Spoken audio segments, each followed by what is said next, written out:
Did you put your mustache all over this? God, Pepe.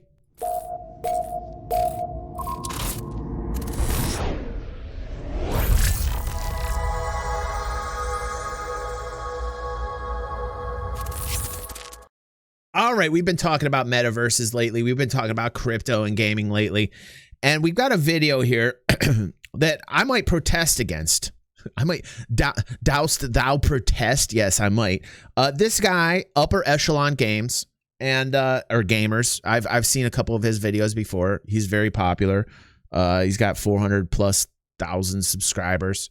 And he's got a video here that says a cancer is growing in gaming. Play to earn games. This term that you're starting to hear is being associated with crypto in gaming, metaverses. We're going to discuss this just a bit.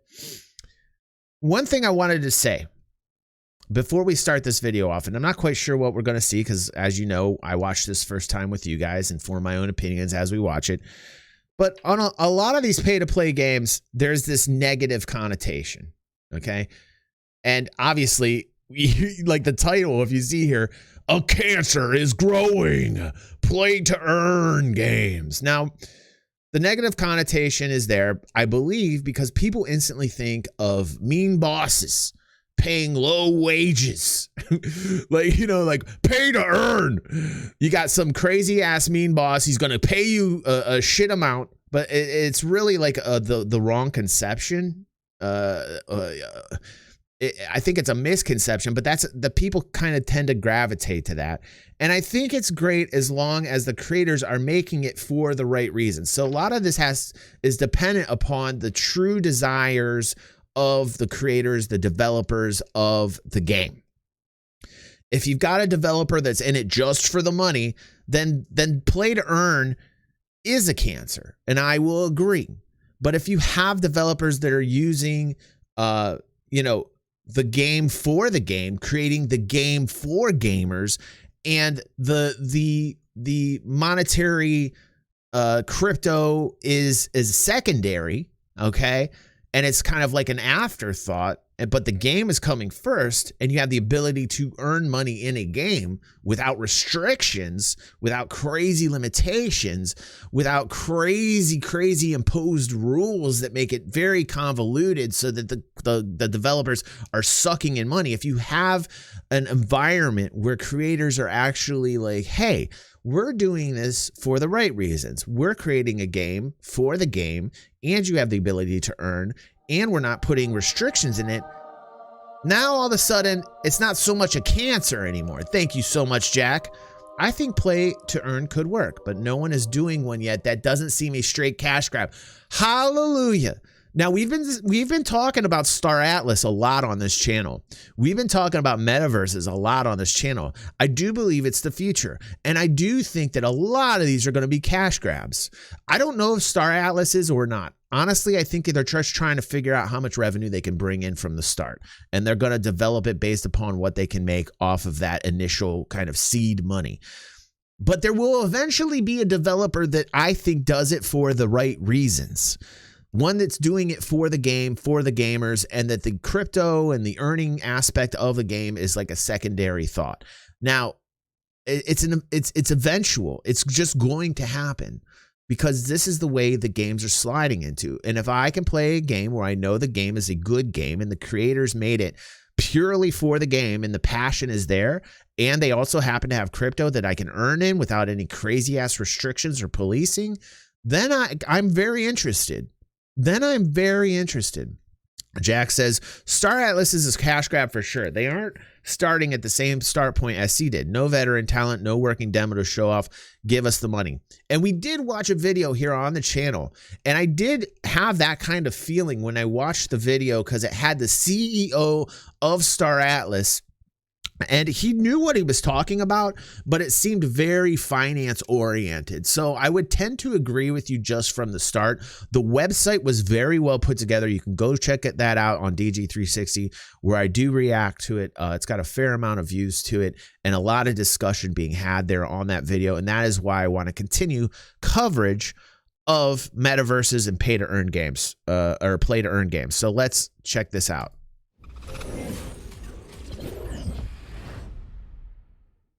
Okay, today I want to discuss a topic that might take a year or 2 or even 3 to actually materialize, but when it does, there will be ripple effects.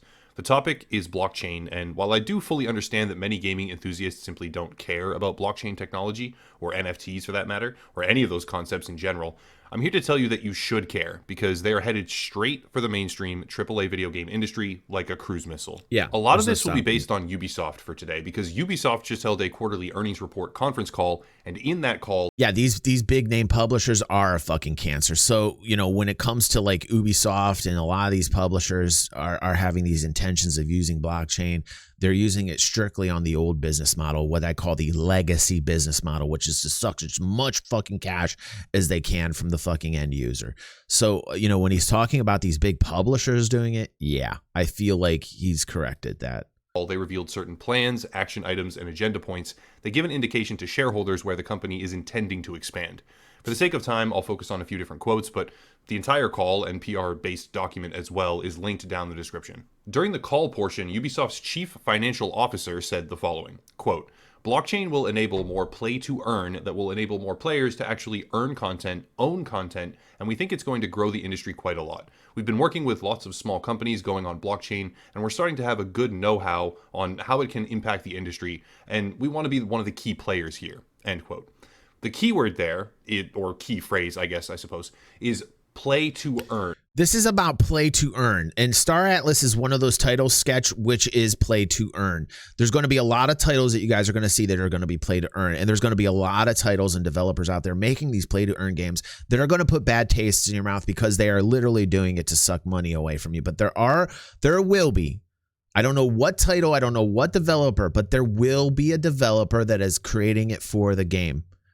And what I fear is this stigma, again, that many people are just going to initially think this is a bad thing because many people are going to manipulate this system in order to make it so that they're making shit tons of money. But I don't think that's going to be like the only play to earn games out there. I think that would be a very ignorant statement to say that every developer out there that's creating a play to earn game on blockchain is just doing it to take your money. Obviously, money is an important factor, but there's going to be like people that are passionate about making the game that are going to put the play to earn aspects of the game secondary. I do believe it. That's the important part, which refers to a monetization and game design strategy, which I will explain much more in depth later on. Also contained in the conference call, and by the way, I'm actually sick right now, so I'm realizing that my voice sounds really strange, but yeah, that's just a product of like nasal congestion. Anyway, also contained in the conference call is a statement from Eve's. Jack says, do you think it should be like Rust where all play to earn items are cosmetic, or every item in a game should be part of it? There's really so many opportunities here to actually own things in a game through blockchain. You can own land and literally own it and sell it for crypto and make money off of it that way. There are so many different things. There's NFTs, special like trading cards and shit that you could own in a digital wallet that you own that can't be copied, that people can trace in the blockchain ledger, depending upon what blockchain you're using, depending upon what blockchain the game is going to be using. Star Atlas is using Solana. Solana is a very scalable blockchain. There's going to have to be blockchains that are scalable in order to handle the magnitude of players that will gravitate to the title. So very good question, Jack. Very good question. There's going to be a lot of instances in these play to earn games where you're literally going to be able to own it through your wallet. Right now, there's a game out there that is a metaverse called the crypto's called Mana. And I can't think of the Decentraland. And it looks like Decentraland looks so shit. The graphics look terrible. It looks like Minecraft, right? But the cool thing in Decentraland is that you can actually own land and you can then sell the land for a crypto that is currently worth like $3.45 called Mana. And people have wallets in the game that is a legitimate crypto wallet where you can make exchanges with people for goods and services, and you can exchange mana from one wallet to the next in the user interface. It is a fantastic use of blockchain technology where inside a game you can literally take your crypto and from your wallet and insert it in another person's wallet. Now, what do you do with it?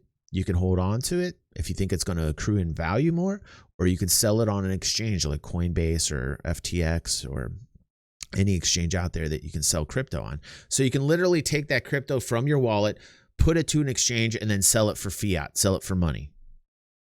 Guillemot, which reads as follows, quote, "Good morning, as you anarchy. see, this industry is changing regularly with lots of new revolutions happening. We consider blockchain one of those revolutions. It will imply more play to earn that will enable more players to actually earn content, own content, and we think it's going to grow the industry quite a lot," end quote. You'll notice a similarity between those quotes owing to the fact that they contain nearly identical verbiage. That's a product of targeted, meticulous rhetoric because this is an earnings call aimed at investors. Ubisoft, as well as other gaming publishers, are incredibly careful with what they say and how they say it when it comes to the investor community. So these quotes, among others, there's a bunch more, establish a tangible short-term interest in NFTs. I got to pause this a lot because I want to inform you guys. Now, Sketch brings up a great point. He says, I don't believe in NFTs. It's a hashtag that doesn't contain the image. It's a hash that points to the same JPEG anyone can see. All you get is a bragging rights. I have zero faith in NFT gaming. Give me crypto, untied, clean mind crypto. I personally love the integration of crypto in the game. I'm more involved with the integration of crypto in the game, Sketch, so I'm kind of like you. However, don't discount NFTs. And I will say this, NFTs are the first instance of an art market in the digital world. It is literally very speculative, right? But it does not mean that there is not value there. So just be very careful about that, Sketch, because I want you to understand in the art world, in the art world that is not digital, paintings can go for an amazing amount. And just because it is in fact a JPEG, it does exist on the blockchain, and you can in fact own that in your wallet. So people can copy the fuck out of that. And a lot of questions I get about NFTs are like, well, wait a second, I can just copy paste that. I can just take a screenshot and say I own it. No, you can't, because it's in an online blockchain ledger, and people can point out the fakes versus the real one. So if you do happen to have an NFT from a very famous artist that is digital, then you can actually sell it for quite a bit of money. Now, Christy, we had this talk. Christy and I had this talk, and Christy said to me, but DG, who in the fuck is going to buy digital art? Now, this is a very interesting question, right?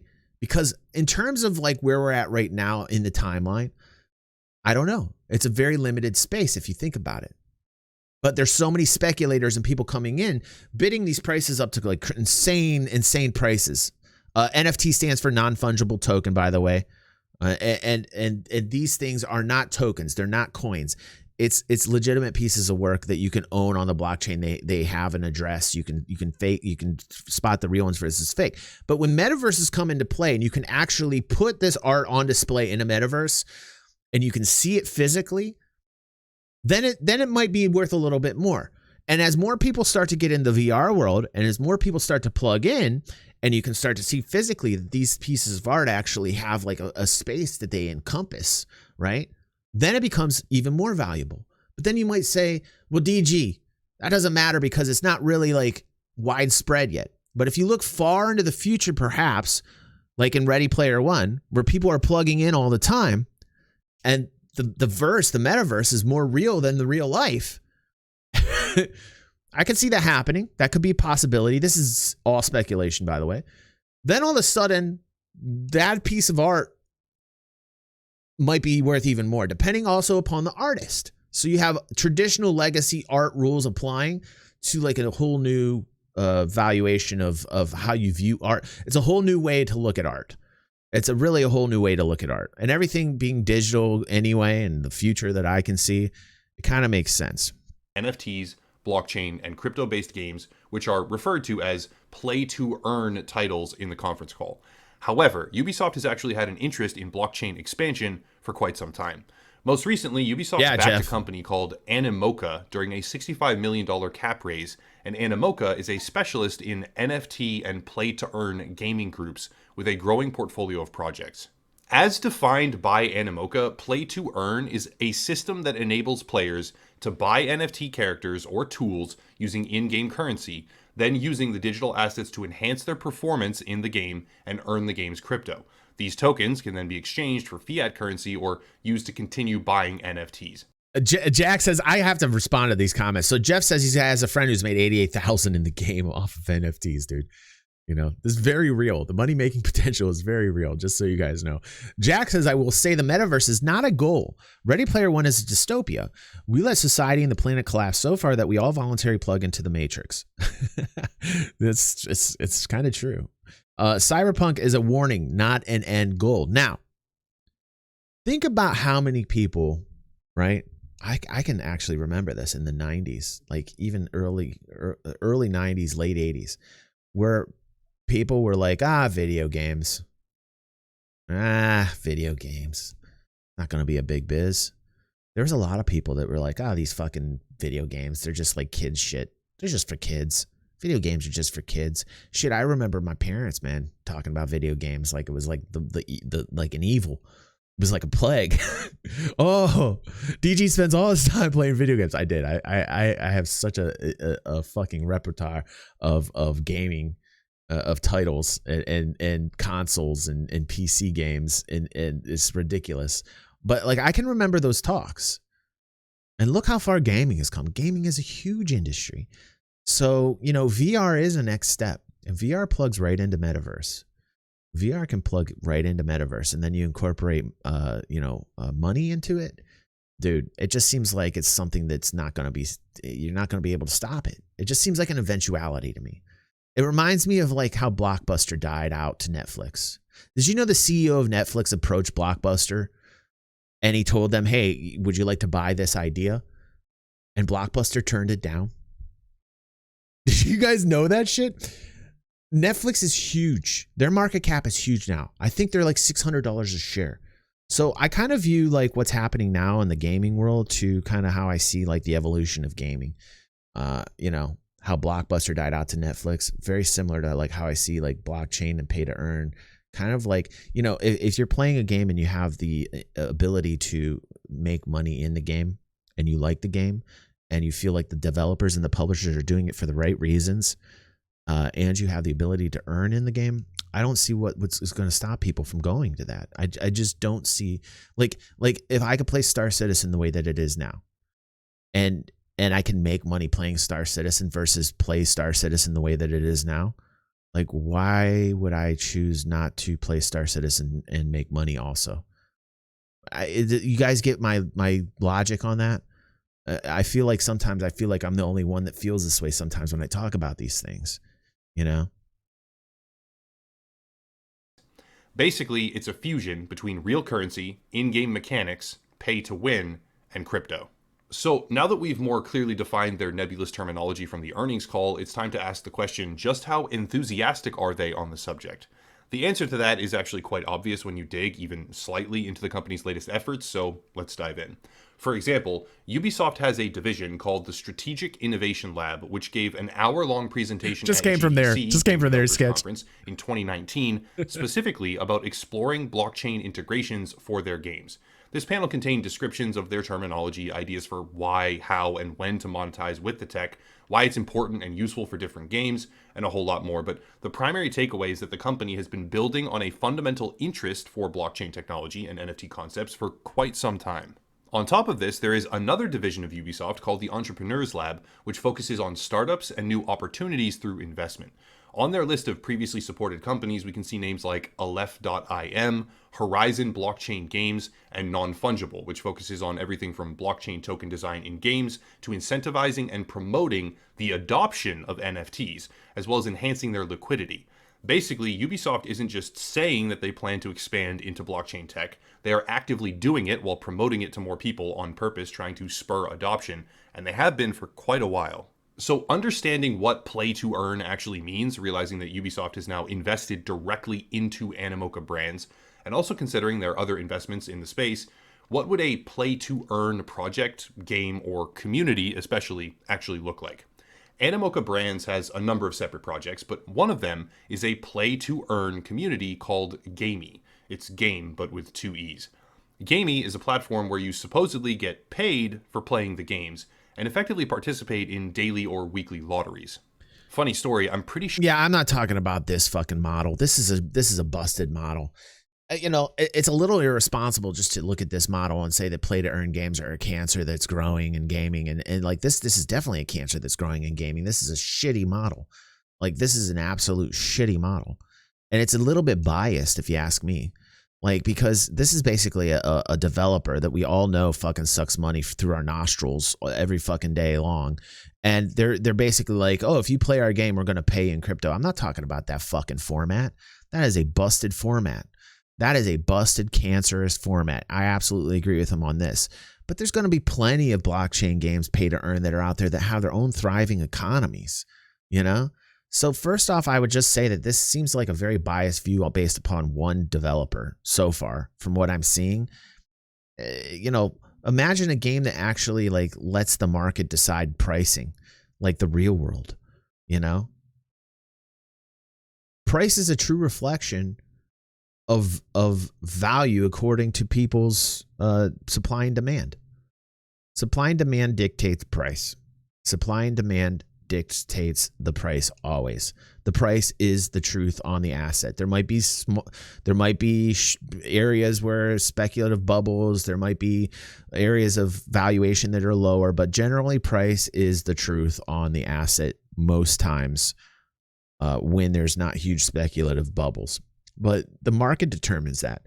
People determine that. If you have a market in a game that is determined by the gamers, that's a fucking awesome play to earn game.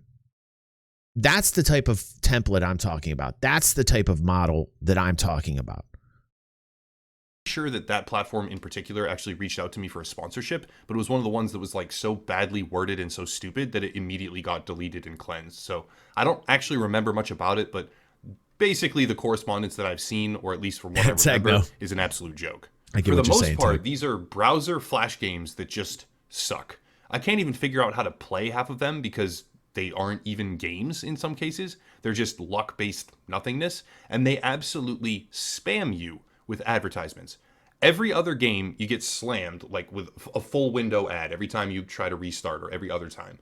Every time you do There's definitely people, like Tech says, that are going to manipulate the price, especially like big banks and old legacy systems that come in and fucking, you know, manipulate price. But anyway, I want to get out of this. You know, like, to me, yeah, it's a little bit biased, and you know, there's going to be other play to earn games that are in there that are going to let the gamer dictate pricing and valuation, and those are the type of games that I want.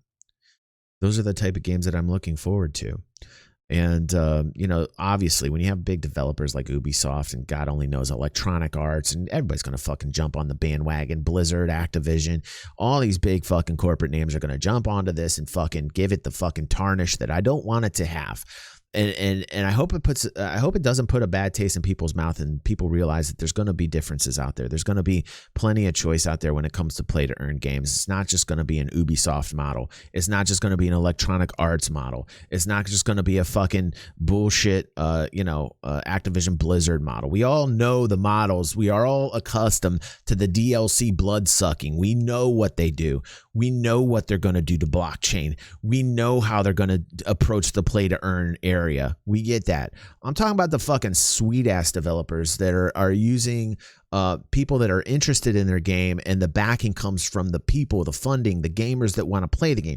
Those are the ones I'm talking about. Very similar to Star Citizen, and how Star Citizen and Cloud Imperium have evolved their business model to include people that actually want to play a game, that are supporting it with their own money, and they're using their own money to support the development of the game. Those are the type of play to earn games I'm talking about, and they will happen. Is it going to be Star Atlas? I think time will tell. Great website, not quite sure. Saw the CEO, did not like it. Kind of felt like it was a money grab. But we'll continue to cover it, and we will continue to cover this space here on DG360 because I completely find it fascinating. Fascinating. Back to the show.